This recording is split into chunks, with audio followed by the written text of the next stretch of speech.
आज मैं आप लोग लाई हूँ व्रत में खाने वाला स्पेशल हल्का फुल्का टेस्टी नमकीन की रेसिपी, जिसे आप बना के एक दिन रख सकते हैं यानी स्टोर कर सकते हैं और 9 दिन आराम से बिना किसी टेंशन के इसे आप खा सकते हैं। तो इस वीडियो को लास्ट से देखिएगा, बहुत ही हेल्दी नमकीन है। तो इसके लिए मैंने यहाँ पे 5 आलू लिए हैं, मीडियम साइज़ के, आप बड़े साइज़ के भी ले सकते हैं। छील लिया मैंने, उसे मैंने यहाँ पे पानी में रखा है। बहुत ही इंपॉर्टेंट स्टेप है कि आप इसे पानी में रखिए। अब आपको ऐसा कद्दूकस कर लेना है, ले लेना है, और इसमें जो ये ऐसा होल होता है ना बड़ा वाला, इससे आपको इसे ऐसे लच्छे बना लेने हैं। तो यहाँ पे बहुत ही आराम से इसे आप ग्रेट कीजिए ताकि जो लच्छे हैं वो टूटे नहीं। तो यहाँ पे आपको अच्छी तरह से इसे ग्रेट कर लेना है, और यहाँ पे ग्रेट करके आपको पानी में ही रखना है, इस बात का आपको ध्यान रखनी है। तो देखिए यहाँ पे इस तरीके से आपको लच्छा मिल जाएगा आलू का। इस तरीके से हम बनाते हैं ना तो नमकीन बहुत ज़्यादा बढ़िया बनती है। तो यहाँ पर आप इसे 2 से 3 बार धो लीजिए। तो यहाँ पर धोने के बाद भी ना मैंने इसे पानी में नहीं रखा है, इस बात का आपको ध्यान रखना है। और यहाँ पर आप डाल दीजिए थोड़े से आइस क्यूब। इससे क्या होगा ना, जो हमारी नमकीन है बहुत दिनों तक क्रिस्पी बनी रहेगी। तो यहाँ पे इसे डाल के आपको 10 मिनट के लिए छोड़ देना है। अब आपको कढ़ाई को गर्म कर लेना है, इसमें डालना है घी। तो यहाँ पे मैं 1.5 चम्मच के लगभग घी डाल रही हूँ। और यहाँ पे सबसे पहले हम ड्राई फ्रूट्स को रोस्ट करेंगे। तो जो भी आपको पसंद है ले सकते हैं। तो मैंने यहाँ पे थोड़ा काजू, बादाम, नारियल को पतले पतले स्लाइस में कट करके, और यहाँ पे किशमिश ले लिया है। तो सबसे पहले ना हम यहाँ पे गरम घी में काजू और बादाम को डाल देंगे। इस तरीके से रोस्ट करके बनाते हैं ना तो बहुत बढ़िया टेस्ट आता है नमकीन में। तो यहाँ पे हल्का सा हमें इसे फ्राई कर लेना है, जिससे इसमें जो भी मॉइस्चर वो खत्म हो जाए और क्रंची हो जाते हैं, तो इसका टेस्ट नमकीन में बढ़िया आता है। तो यहाँ पे जब चटकने लगे तो आप निकाल लीजिए। अब यहाँ पे मैंने डाल दिया है यहाँ पे नारियल को भी हमें हल्का सा रोस्ट करना है। बस ये हल्का सा रेडनेस सा हो जाए तब आपको इसे निकाल लेना। बहुत ज़्यादा ना पकाए, नहीं तो ये बर्न सा टेस्ट आने लगता है, तो बढ़िया बिल्कुल भी नहीं लगता है। तो यहाँ पे देखिए काजू, बादाम और नारियल को मैंने रोस्ट कर लिया है। तो यहाँ पे हम किशमिश को भी डाल देंगे। जब भून के डालते हैं तो टेस्ट बढ़िया आता है। ये कुछ सेकंड लगते हैं और ये अच्छे से फूल जाते हैं। इससे ज़्यादा आपको इसे नहीं पकाना है। तो यहाँ पे हम निकाल लेंगे। तो यहाँ पे थोड़ा सा घी बचा हुआ है, तो इसी में हम डाल देंगे मखाना। तो मखाना आप अपनी चॉइस के हिसाब से कम या ज़्यादा ले सकते हैं। मखाना व्रत में खाते हैं तो यहाँ पे हम एक ही बार इसे रोस्ट कर लेंगे। तो ये आप आराम से 9 दिन खा सकते हैं। तो यहाँ पे आपको ना लो फ्लेम पे इसे अच्छी तरह से रोस्ट करना है जब तक ये क्रंची ना हो जाए। तो यहाँ पे जले नहीं, इस बात का आपको ध्यान रखना है। तो यहाँ पे आप कुछ देर भूनेंगे ना, 4 से 5 मिनट लो फ्लेम पे, तो अच्छे से क्रंची हो जाते हैं। तो यहाँ पे हम इसे निकाल लेंगे। तो यहाँ पे देखिए नमकीन भी के लिए हमारे मखाने भी फ्राई हो गए। ये नमकीन ना बहुत झटपट बन के तैयार हो जाती है। तो यहाँ पे मैंने तेल डाल दिया है। जो भी आप व्रत में खाते हैं तो आप यहाँ पे नारियल का तेल, मूंगफली का तेल, जो भी आप खाते हैं वो आप डाल दीजिए। और यहाँ पे अब आपको डालना है मूंगफली। तो 1 कटोरी मैंने मूंगफली लिया है, इसको हम डाल देंगे। और यहाँ पे आपको इसे भूनना है, लो फ्लेम पे ही भूने आप, तो इसका कलर और टेस्ट बहुत बढ़िया आता है। तो यहाँ हल्का हल्का सा भूनना शुरू हो गया है, और मूँगफली में ना हल्के से क्रैकल होने शुरू हो जाएंगे, चटकने की आवाज़ आने लगेगी, तब आपका मूँगफली समझिएगा भून गया है। बहुत ज़्यादा आपको रेड नहीं करना है, इस तरीके से हो जाए तो आपको उसको निकाल देना है, क्योंकि ये गर्म है, थोड़ी देर और पकता है। तो इस स्टेज पे आपको निकाल लेना है।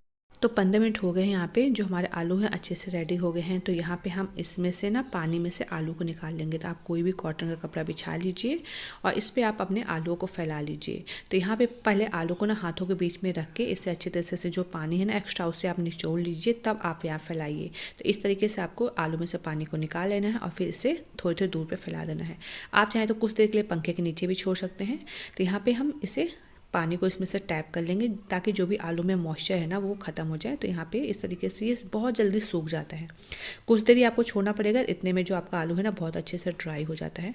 ये नमकीन बहुत झटपट बनकर तैयार हो जाते हैं। देखिए इस तरीके से आपको लच्छे बन जाएंगे। तो गर्म तेल है, तो यहाँ पर हम इन लच्छों को डाल देंगे। गैस की फ्लेम को यहाँ पर हाई रखना है और हाई फ्लेम पर इसे आपको रोस्ट करना है। तो यहाँ पर जब हम डालते हैं ना तो ये नीचे बैठ जाता है, लेकिन जैसे ये पकना शुरू हो जाता है ये ऊपर की तरफ उठना शुरू हो जाता है। तो देखिए यहाँ पे अच्छी तरह से ऊपर आ गया है, यानी जो आलू का लच्छा है वो अच्छे से क्रिस्पी हो गया है। तो इस स्टेज पे हम डालेंगे इसमें नमक वाला पानी। तो थोड़ा सा मैंने पानी लिया है, उसमें आधा चम्मच नमक को घोल दिया है, वो आपको यहाँ पे डाल देना है। और यहाँ पे ये चटकना शुरू हो जाता है तो आपको डरने की बात नहीं है। गैस की फ्लेम को लो करके आप इसे तब तक पकाइए ना जब तक ये चटकना बंद ना हो जाए। अगर आपको लगे कि आलू यहाँ पे जलना शुरू हो गया या बहुत डार्क कलर हो गया है तो आपको यहाँ पे निकाल लेना है।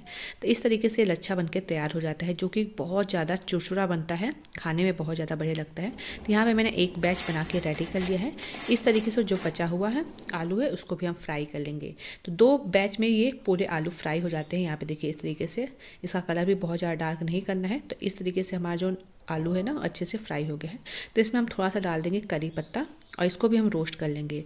इससे इसका टेस्ट बहुत ज़्यादा बढ़िया आता है। अगर व्रत में आप खाते हैं करी पत्ता तो आप ज़रूर डालें। यहाँ पे मैंने थोड़ा सा साबूदाना भी ले लिया है, मीडियम साइज़ का है।